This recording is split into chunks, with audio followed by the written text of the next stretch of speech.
నమస్కారం. నేను డాక్టర్ గీతా ప్రియ, ఏడీ animal husbandry కోళ్ల విభాగం కడప. ఈ రోజు కోళ్ల పెంపకం లాభదాయకంగా ఉండాలంటే పాటించవలసిన పరిస్థితుల గురించి మాట్లాడుకుందాం. ముఖ్యంగా మనం ఈ కోళ్ల వ్యాపారాన్ని మొదలు పెట్టాలంటే దృఢ సంకల్పం ఉండాలి. అలాగే మనకు మార్కెట్ అనుకూలంగా ఉండే జాతి కోడిని ఎంచుకోవాలి. పెంపకానికి గాలి వెలుగుకు ధారాళంగా ఉండేటట్టు ప్రదర్శన ఎంచుకోవాలి. ఖర్చు తగ్గాలంటే తక్కువ ఖర్చుతో కూడిన షెడ్ నిర్మాణాన్ని చేపట్టాలి. పరిశుభ్రమైన నీటిని అందించాలి వాటికి. అలాగే సమతుల్యమైన ఆహారాన్ని కూడా మనం ఏర్పాటు చేయాలి. ఖచ్చితంగా వాటికి టీకాలు సరైన సమయంలో ఇవ్వడానికి ప్రయత్నం చేయాలి.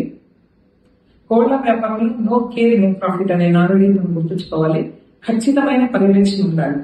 అలాగే ప్రతిరోజు మనకు ఎంత ఖర్చు వివరాలను మనం నమోదు చేసుకునే ప్రయత్నం చేయాలి. దాన్ని బట్టి మన ఆదాయం ఎంత అనేది మనకు ముందు తెలిసిపోతుంది.